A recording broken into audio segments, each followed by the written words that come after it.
Welcome to MUCON 2024. We are very excited to be back at the Grand Hyatt in Itaewon, Seoul. This year we have over 70 international speakers and delegates in attendance to meet all of the talented Korean artists and industry professionals. My name is Priya Dewan. We are the curation consultant, once again, for this year's MUCON. I am the CEO of Gig Life Pro, which is a platform that we built for music industry creators and professionals globally to come together and share ideas, and most importantly, opportunities. We are going to start MUCON 2024 with our opening panel, Building Live Opportunities with Your Content. Today, I would like to invite to stage Matt, Timmy, and AJ, our fellow speakers, to discuss this topic. We are very excited to have representatives from three very important markets, touring markets for Korean artists, which is America, China, and Australasia. Welcome to the stage, Matt, Timmy, and AJ.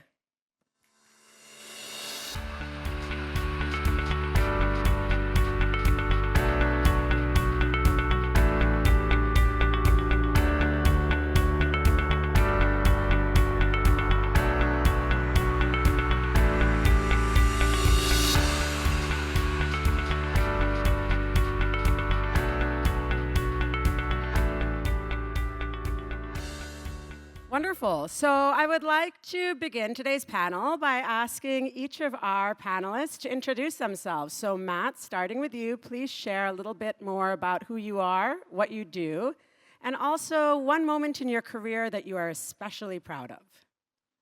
My name is Matt Rogers. I'm the Chief Operating Officer for Unified Music Group, one of the largest independent music groups in Australia. We work with artists in many, many forms, artist management as a label, a booking agency. We do DSP, marketing and servicing, and then also we have a technology business that creates plugins and tones for guitarists and studio producers. One of the things that I'm most proud in, I think we've got a number of artists that we've worked with for their careers, and seeing an artist go from their first show playing to 3 or 4 people to playing very, very large arenas and stadiums.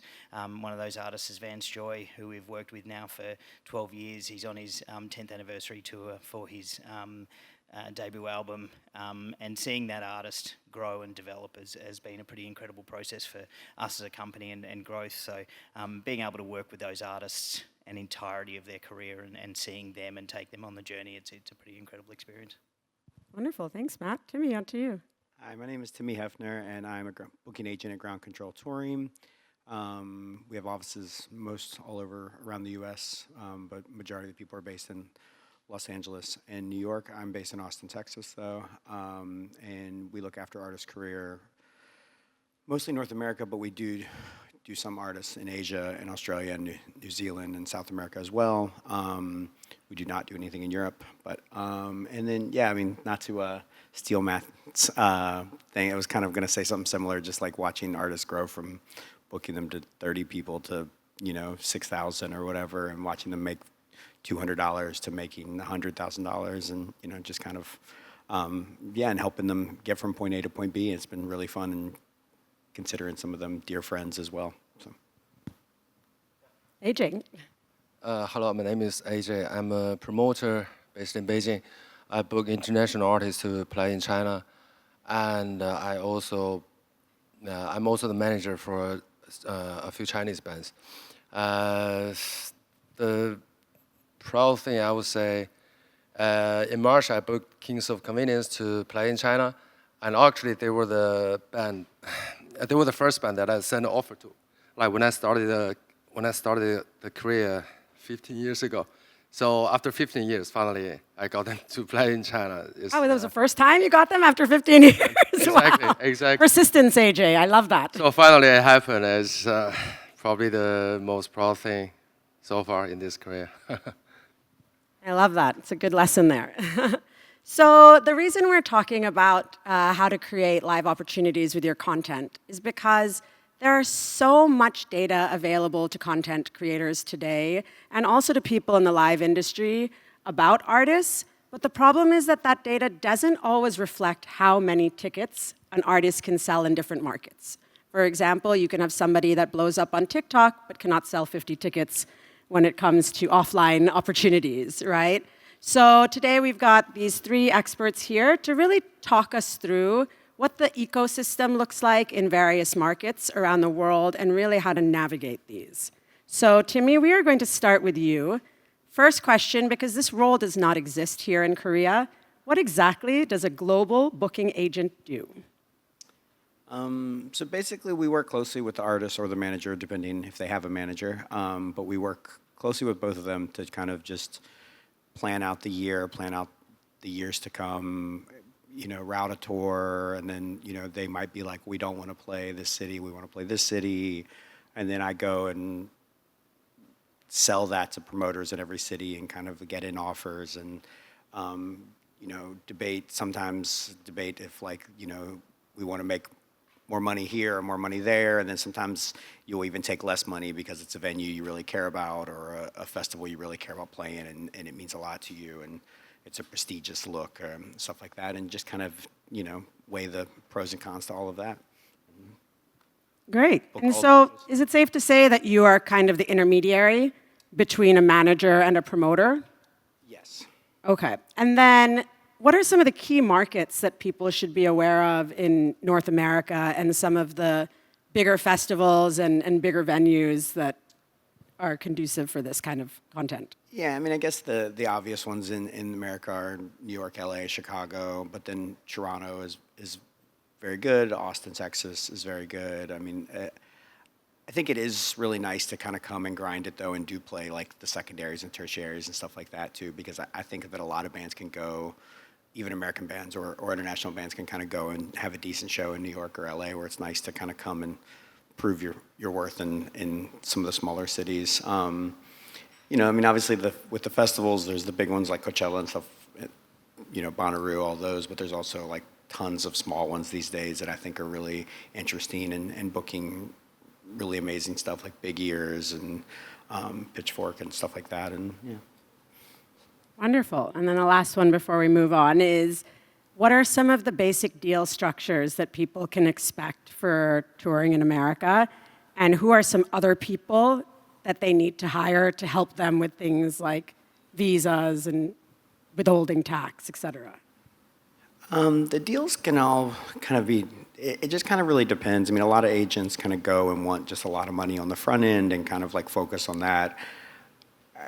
While obviously the money on the front end is very important, I actually work a lot of deals with just like $1 door deals, where basically like you would just make like 70% of the door, and it's obviously like a lot riskier, but the payoff in the end, as long as the show does well, is really beneficial. And I think that a lot of U.S. agents don't quite do it that way as much as I do. But I think that once I've kind of worked them on that, they've kind of seen that like they can make 90% of the door, 80% of the money instead of like 40% of the money if they would have took the guarantee. So I guess the key takeaway there is to really have a really open and honest conversation with your agent about the pros and cons of different opportunities. And a lot of bands can't take that risk, and I understand that. So I mean, I think that like there's obviously that debate, I think, with the band and artist and management. And then in regards to visas and stuff like that, usually most of that stuff the manager will be more in charge of, the visas and stuff, and then they can get a business manager to take care of the taxes and stuff like that.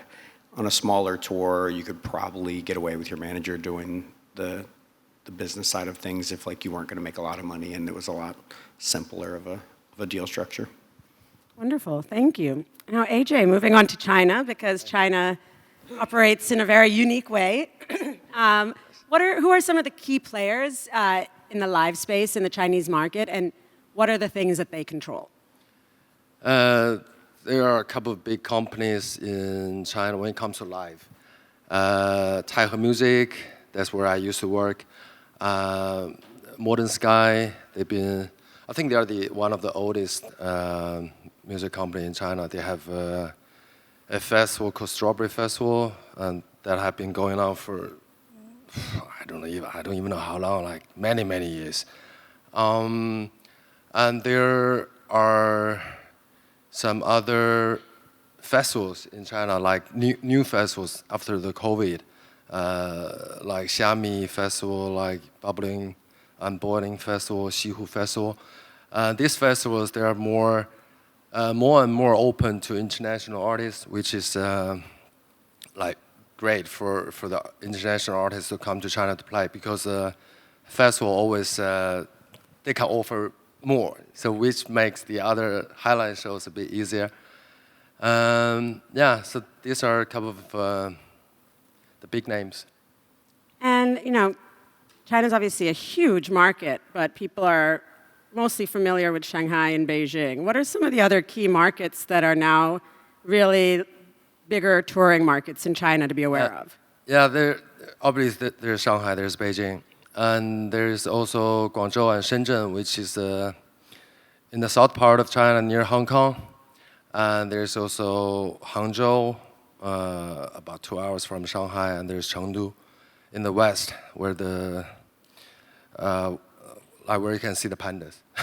And that's actually, I've got a few artists who came to China to tour, and they'll make a request, can we play in Chengdu, because they want to see the pandas.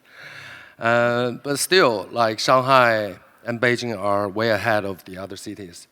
If we have a big international artist, normally they play probably one show in Shanghai, or if they play 2 shows, that will be Shanghai and Beijing. The other cities are still not strong enough to afford like big names, basically. That's so interesting. So smaller artists or developing artists have more opportunity to play more markets in China than bigger ones. Yes, they do. They do. I know bands like small, young bands that came to China play like 20, 30 shows. Yeah, they've been everywhere. They've been, like, some of them played in a city that I've never been to. Because they don't care, they want to just go as many places as possible. And they don't really care much about how much they earn.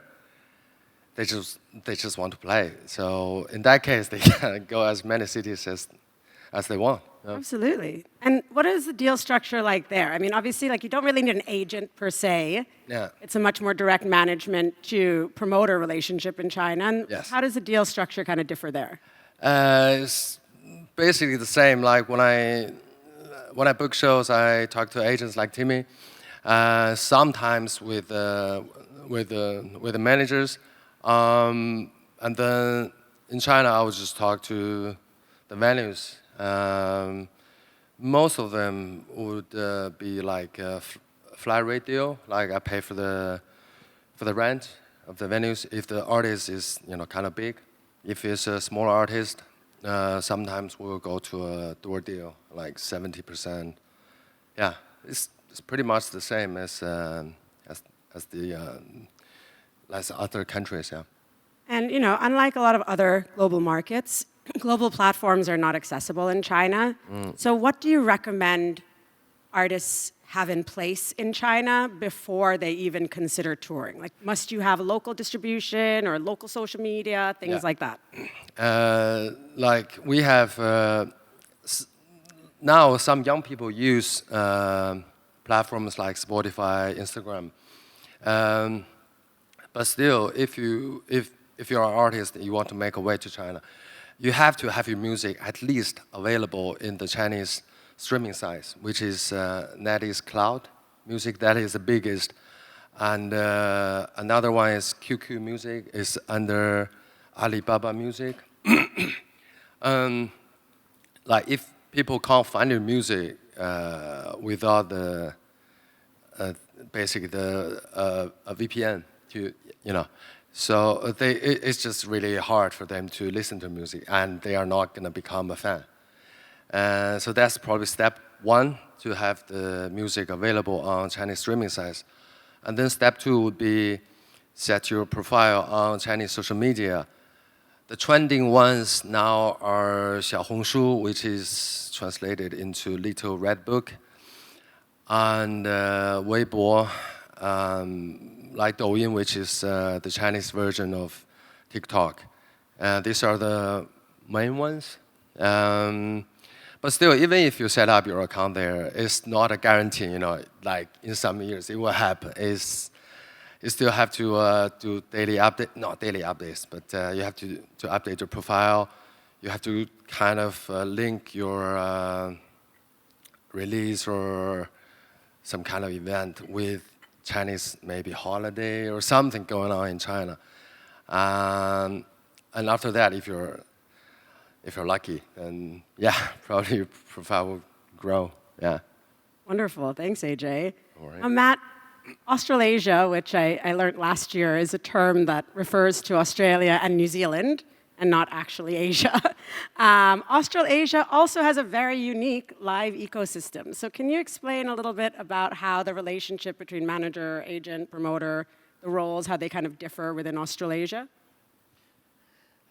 First, AJ, you have your pandas. We have everyone should come and visit our koalas, and everyone does request to hug a koala. In Australia, we have quite a developed ecosystem of touring for international artists, similar to America, though. We have promoters, and that is generally the route for international artists to tour into Australia. We don't generally have an agent representing an artist in market. It is generally the tour is booked into Australia either via an international agent in the case of the US or Europe, or in the case of, I spoke to a promoter friend who books a lot of Korean artists into Australia earlier.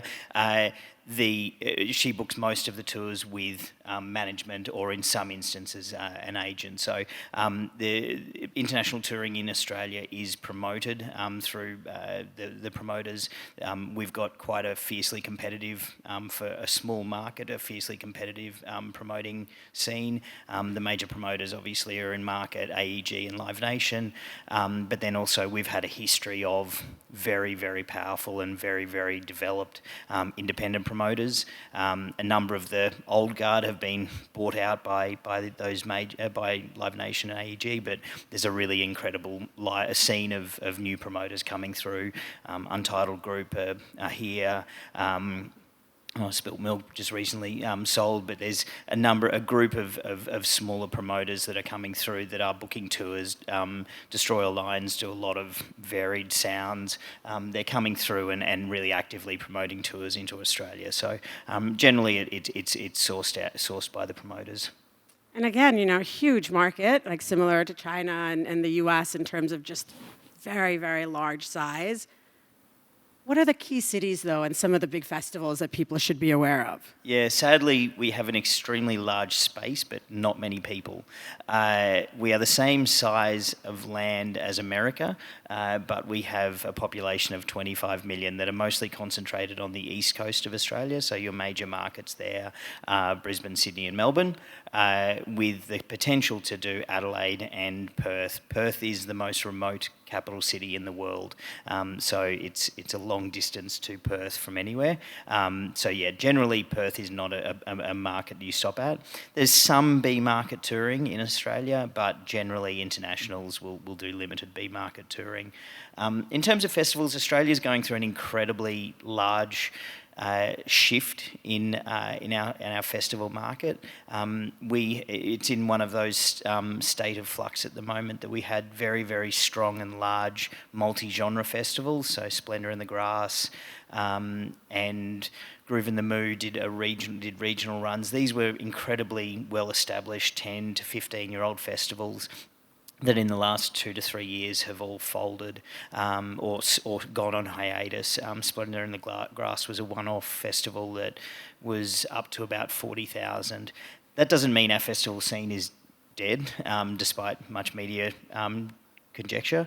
The festival scene is just shifting. The genre-focused festivals are very, very healthy, from Dance or Untitled Group, who I mentioned before, are doing I think they're doing 45,000 people in Brisbane for their New Year's Eve festival. They'll do 40,000 in Victoria for their festival, but it is very genre focused.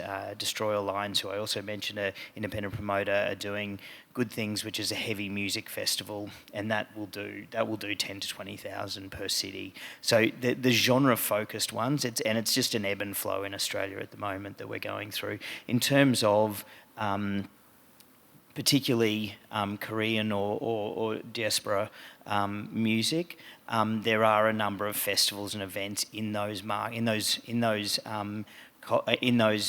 genres and styles that are quite healthy, and I know that those are being promoted. There's quite a lot of Indian music starting to come through. Live Nation's done a lot of Korean music in Australia. There's a healthy festival scene that is there. It's just going through a change.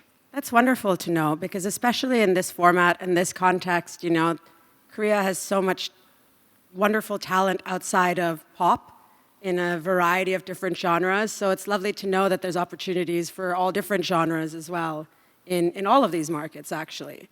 And what does a typical deal structure look like in Australia? Like, what all does a promoter assist with, I should say, and cover? Yeah.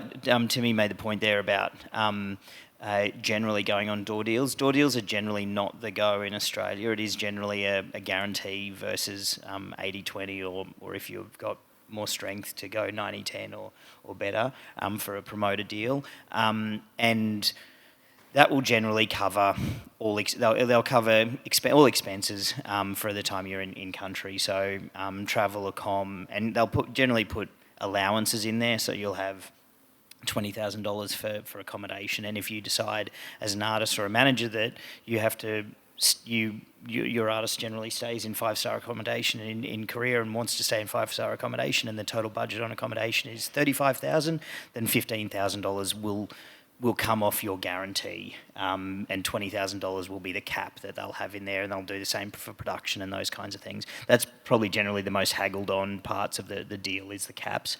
But yeah, generally there's a guarantee versus, so if you break guarantee, if you go into profit, a large scale profit on the tour, then you'll go into your 80-20, so promoted 20%, artist 80%. Yeah. It's great. It makes it kind of easier to budget in your initial... And generally in Australia, the promoters will handle your visas. They'll put you in contact with a business manager. There's really only one business manager that does 95% of the withholding tax certificates. And that's just a process that's easily dealt with. But yeah, the promoter will generally take care of everything in Australia, from your pickup at the airport on the first day to your drop off. Wonderful. Full service. And, you know, Australia uses a lot of the popular global social media platforms and music streaming platforms, but how can people realize or see or check if they have an audience already in Australia? Because it's remarkable. Like, I read recently that over a third of Australians are actually Asian ethnicity.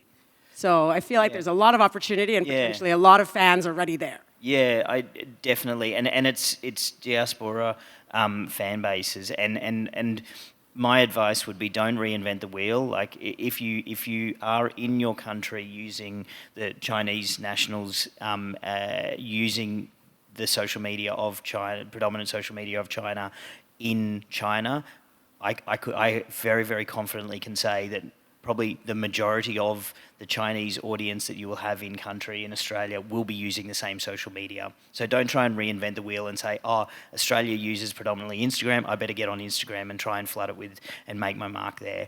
Use that Indian community. They use, all of the communities are using what is traditionally used back in, and generally used back in their country of origin, because that's how they're communicating with family back here, or back into China, so they or friends or anything like that. So they definitely are engaging on that. And that's where I'd probably suggest that you then start to become really astute on, and analytics is our friend but our enemy, because there is so much data and analytics to look at. But most social media and most of our streaming platforms are giving us enough data now to understand where our market is. We were talking about, I was talking with one of our managers of Ocean Alley, and understanding and building touring markets and touring plots based on where the fans are. We did a large-scale show for a big American artist, guy Zach Bryan, and he didn't believe that he'd be able to play outside of America, had any fans outside of America. We sold 30,000 tickets in 5 minutes, and we looked at and the easy thing to tell that we could do that was you looked at his Spotify streaming stats, and out of his top 5 cities, 2 of them were in Australia. So he didn't think that he could, but we were very, very confident in saying we can guarantee on selling 20,000 tickets. And that's a really good point, right? Because Australia is not usually in people's top 5s, right? Like the top 5s tend to be where the platforms have the largest audiences. So a lot in Southeast Asia, like Quezon City, aka Manila or Jakarta. But Australia, and like you mentioned, it's not a very large population. So when you see something that is not typical like that, that's a good indication that you need to double down in that market. Timmy, over to you, because the US is huge. It is the #1 music market in the world. How do you discover new artists? Which platforms? Are you looking at metrics? I feel like mostly discovering new artists at this point would probably be, it kind of is all over the place, but a lot of it's just like managers I work with, bands I work with, like a lot of just really word of mouth. I mean, still to this day, I mean, of course, like, you know, I pay attention to all of the websites, Pitchfork and Stereo Gum and all of these websites, but I mean, a lot of the things I feel like I stumble upon is just like, you know, oh my God, this band that my friend started, you should check it out. Like, you know, just like listening to the bands we work with and the bands they play with and paying attention to like, you know, that sort of thing, I feel like is a lot of it. And then, you know, obviously there's music you like, and then there's music you want to work with. And it's not always the same thing. Not always the same. So how do you decide like who you want to work with? Like, is it the data? Is it the team, their attitude, their content? I would say a little bit of all that. I mean, I think that like if a manager I already work with comes to me and is like, hey, I have this new client, of course I'm going to be more apt to work with it. If a label I work with comes to me. But I mean, if you hear something you love, there is, I mean, I definitely have signed very random things in the last few years. I mean, random sounds bad, but like that had no rhyme or reason to it. You know, it just really struck me. But I do think there is points where I'm, you know, like you said about things I know I like and things that will actually work. Because I mean, I am such a fan of a lot of things that I think will not ever be famous and not ever. And maybe there's only so many hours in the day, so I think sometimes it is good to just be like, I should just be a fan of this. Right, and then also how much like does the band's attitude, the artist's attitude, and also like their production expectations and touring size, touring party come into play? I've definitely had meetings with artists and decided to not follow back up because they were, as much as I love their album, the meeting, I was just like, I don't think I want to be around this person or like dealing with this person on a daily basis, you know? So that is there too. Right, absolutely. So, and then AJ, you mentioned a bit about like the different platforms in China needing to be on there, but what kind of content specifically is resonating that you notice? Is it predominantly electronic? Is it a lot of mashup, singer-songwriter? What do you find is really popular across China right now? That's hard to say. That's a hard question. Seriously, I've seen artists growing really well in all kinds of genres in China. If I really have to say something, singer-songwriter, some of them are successful in China. I think some of them are more successful in China than their home country. And also when it comes to like indie rock, something indie, like indie rock, indie pop, non-mainstream pop, I've discovered some bands, some artists that are doing really well in China. Guitars as well, I feel like. A lot of band music, you know? I feel like guitar music is like not as popular in a lot of places, but I feel like at least I hear artists coming out of China playing this kind of music a lot. Yeah. and of course, like the mainstream pop,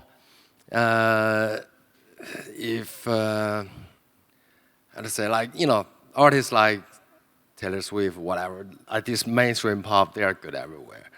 They are huge in China. So it's hard to say, but probably singer-songwriter and indie rock, indie pop, I feel are, like, at least I see some artists in these genres that are really big in China, even bigger than in their home countries. Yeah. And how important is that direct-to-fan communication, you know? Because obviously China, again, it's huge. There's so much local content. There's so much international content. Yeah. So what is some advice or platforms or ways that artists can kind of break through that noise and communicate directly to their fans? Obviously, for those social media that I mentioned, if you have your account there, if you do some, you know, regular updates, you can have a direct conversation with your fans, and also, like, China is a very it can be strange sometimes, like what people like and what people don't like. Sometimes it's different from the rest of the world. So as I was saying, if your updates on the social media can be sometimes relevant to what's going on in China, it probably helps. So try to find like a local connection. So Yes. like whether it's Mid-Autumn Festival or Exactly. some sort of like cultural significant time to associate your content with. Yeah, And like how important is localization? Sorry? Localization, like creating content in Chinese. Well, actually, I think some fans would probably even prefer if everything is in English. Then they feel, okay, it's probably the artist doing the post themselves. They feel more close, more bonded. But of course, like, if the Chinese translation can be there, it also helps because not many people speak good English. They probably feel more comfortable with Chinese. So maybe both.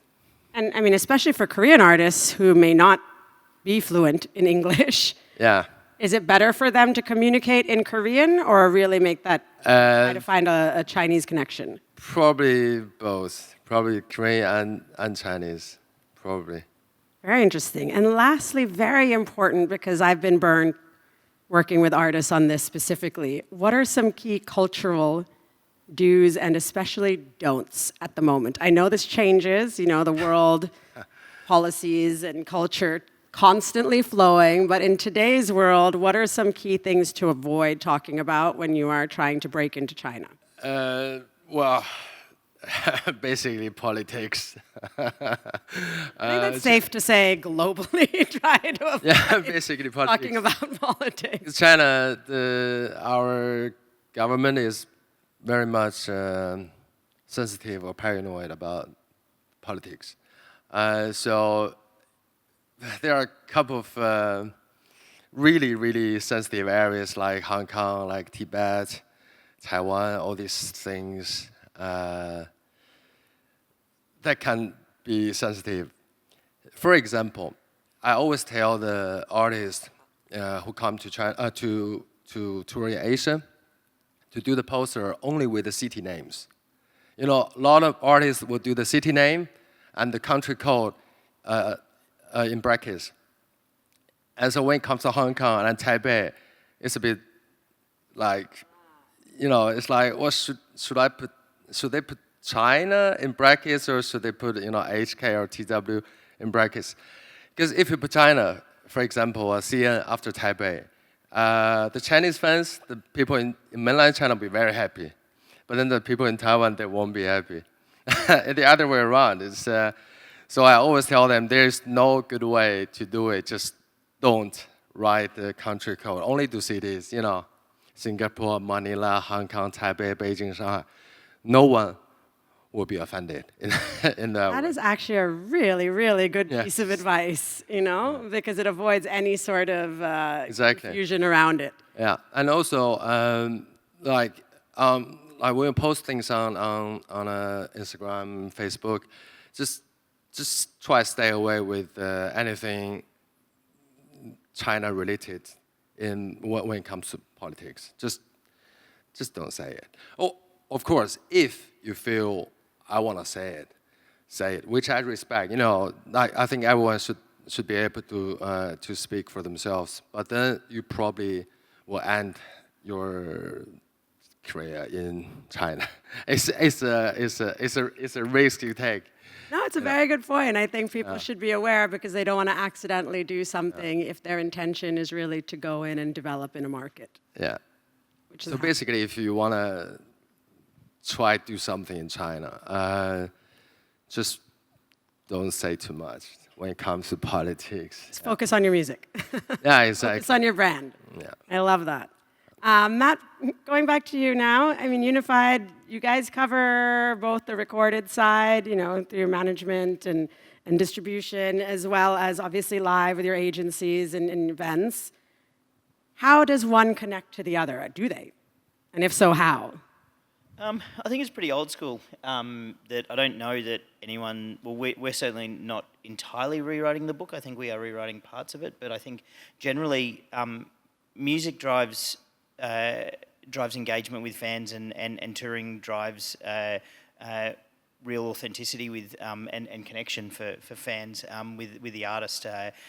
So I think they both need to be hand in hand. I think we partner with a lot of people to help create different means and methods of getting music to the fans now, whether it's creating shorts and reels or working with Spotify on Radar and the different programs that are available in market that YouTube is trying to promote. They're always looking at different ways that they're promoting artists to the fan bases. So I guess it's pretty old school in that we don't need, we need music to drive an engagement piece and a talking piece and something that really captures the fans, and it's something that the DSPs now allow us to have that constant connection with fans, that you're able to always be able to bring new music to them. So we're kind of fortunate in that you've got something there. But yeah, really relying on the analytics of city-based points and understanding where fans are, and then taking that to make sure that we're then touring into those markets. And so I don't think there's anything particularly new. I mean, it is definitely old school, but it's quite unique because one of the complexities that I've felt in my career is I felt like the live and the recorded sides of the industry do not communicate that much directly, right? It's always up to the manager in the middle to connect those dots between the content and the live opportunities. But you guys have both under the family, right? So what I've noticed in speaking to some of your agents is that they are much more connected to the recorded side and have a bit more influence on the content side. Than most others. Just as you said, a connection and an understanding of what the strategy is. I think the same can be said into I certainly know in Japan, and from my experience working with Japanese labels, that touring and management and release of music is under one roof, and I understand that something similar is often in play in Korea. So the understanding of how to bring a clear strategy to market, but making sure that those pieces, the label team and the management and the touring and those are connected and understanding and talking to each other is pretty crucial. I think it's fundamental for what we do. I think we're going into a space now where artists are looking to self-release.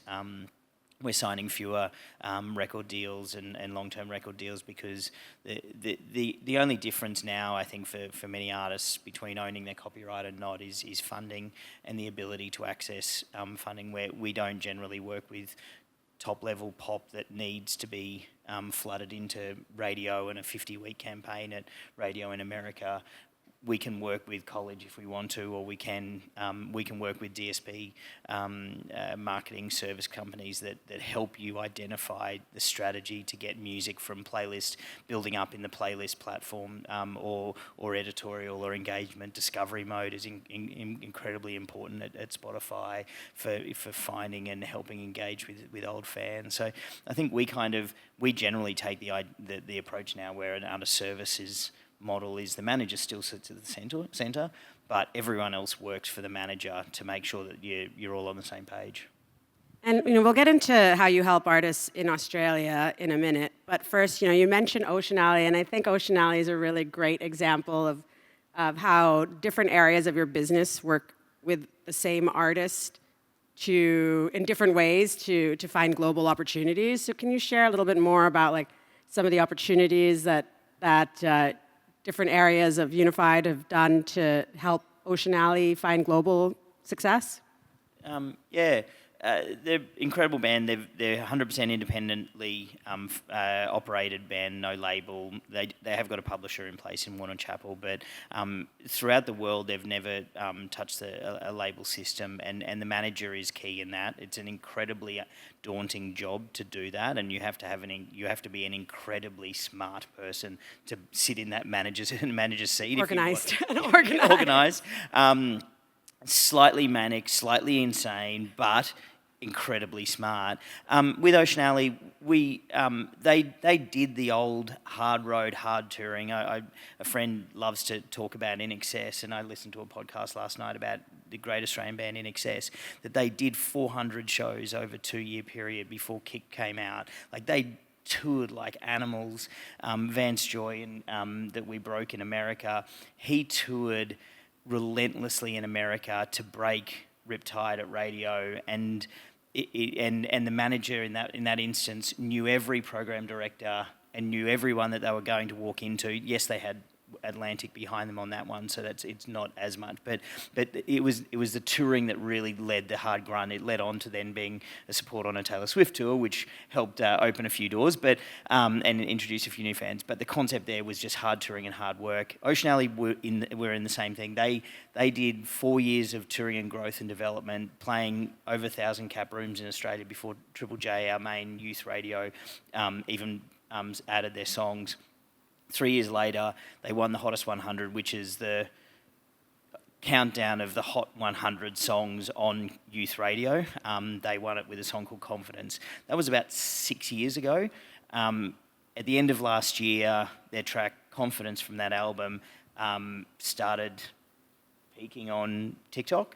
And that just turned into an incredible moment. And what was done then with management to actually to take advantage of that moment, whether it was using sped up versions, and then because sped up versions get made by fans, but then we embrace the sped up versions and put them to the band doing shorts and reels and fun stuff with the sped up versions. It was about taking the moment that was right there, and it was about taking that advantage of that opportunity. In the US, they tour. It's a 6-piece band with, I think, 6 or 7 on the road. So it's not a cheap exercise to run out of Australia and tour. But in America, they're doing exactly what they did. It's hand-to-mouth, like it's hand-to-hand combat. It's finding one fan at a time and every time building it and building an audience. It doesn't work for every band, but for these types of bands and indie bands, we've always said whenever we've been bringing an artist into Australia, it's like invest in the market, come back, think strategy. Don't just think you're going to jump up a venue every time. Think strategically how you're going into a market, what types of shows and what types of fan engagement pieces you're using along the way, because it's so critical to be just different and deliver where your fans are. I think it's important. Yeah, no, that's great. It really shows that you have to, it's not just to put it out and you're done, right? Like it's a constant cycle of put content out, see what comes back, see what resonates, see what else you can build on it from. And I'm glad you mentioned the touring party as well, because my next question for Timmy is really around appropriate venues and production, right? Because as you will see in Korea, the production level is very, very high. Even when you go to the live houses later this week in Hongdae, you'll see that this is what Korean artists have come to expect. But then when you go to markets like Australia and the US, and especially showcasing, you're playing in pubs. You're playing in a lot of places that don't have built-in really nice production. So what is some advice that you have for people coming from here, going in to do their first touring in the US? It's a really hard one. But yeah, it's definitely not the same, and you kind of have to just accept it and kind of really wing it, and especially with like the more showcasey things, South by Southwest or or Pop Montreal or any of those. Yeah, I mean, you're probably not getting a sound check, and you're just going to get up and just play 20 minutes or 25 minutes on some crappy, cheap backline that, yeah, so. And then, but I do think that there is like a level of that kind of like dumps you into the U.S. market in a somewhat helpful way, because it kind of teaches you that, you know, you can kind of get by like that, and kind of you don't have to. And because, again, kind of to go back to what he said about like the amount of people touring and the expenses, I mean, the expenses are out at an all-time high touring internationally. So to kind of have that, and kind of like, you know, obviously like every tour you in theory would be able to afford like one more crew member, and like, you know, one more piece of production and stuff like that, and kind of ease back in, because it's just like, otherwise if you like came with full production for a small artist tour in the US, you're just going to hemorrhage hundreds of thousands of dollars. So I mean, it's just not feasibly possible without kind of doing it in a somewhat cheaper US way. Yeah, so really try to scale it down, and really bring whoever is really key. You know, first time around, maybe hair and makeup stays behind, right? It creates opportunity, though, of what one of the things that Dan, who manages Ocean Alley, said to me is sometimes, like, as long as there's authenticity in the show, and it creates a way to create a different type of show. He said, at the moment in social media and content you're creating, quantity is better than quality sometimes. Like, invest in like the volume and the location of the piece of content, as opposed to the production style and that. So I kind of bring that across to live. It's like, how do you create something that is a bit unique but still you? It's going to be important to scale that back for potentially the market you're in. And also the content, right? Like, your opportunities to create content that will bring you back to that market, right? AJ, you were saying in China, you know, try to have local relevance. A lot of that can be done when you're in China, right? Yes. Creating content in China with Chinese artists, with Chinese fans. Yes. Yeah, I was saying that, I was thinking like, if an artist has already a rather big profile, like outside China, there's another way that can probably have a breakthrough, which is to collaborate with a Chinese artist. Some Chinese artists, they would like to probably seek their way out, and so you can collaborate. If you can, I don't know, write a song together or something. You can help each other, and that sometimes can be a breakthrough for international artists in China. That's wonderful. Well, I can't believe it, but we've actually run out of time, guys. So I will open up the audience questions to take 1 or 2 questions from the audience. Does anybody here have a question for our panelists? Well, while they're doing that, AJ, I think that's a really, really good point. Cross-collaboration between artists in different countries. Someone talked to me this morning about a South Korean artist with a Filipino artist, and they both went back-to-back into their own countries just to create something fun. We have quite a healthy busking community in Melbourne and Sydney, and so the concept of if you can, like one of our artists, Ishan, I can't remember the chap's name, had quite a big TikTok following. Our artist Ishan has a big TikTok following. The other artist had a big TikTok following, and we kind of staged. He was walking past as Ishan was playing his song, and went, "Hey, I'll come and sing it with you," and created content from that. That's and great. It's led, and same, he's done some stuff with some Indian artists. It's an interesting way to build genuine connection with both fan bases.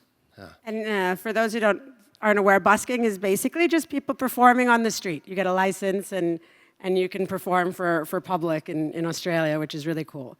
The other thing is content collaboration doesn't have to be music to music. Exactly, and right? It can be, you can get a visual artist from a local market to do your single artwork, for example. And I think for this content, that's what the fans would prefer to see, actually. You know, if you're just doing your like regular set or whatever playing, I think they will be still interested. But if you're doing something special, that's what they like more. Yeah. Wonderful, great. Thank you both. Thank you all so much. This was really insightful and enlightening. And I don't think we have any questions from the audience, but I'll just put it around one more time. Nope. Good, we've run out of time. Thank you so much. And we will be moving on to our workshops after a quick break.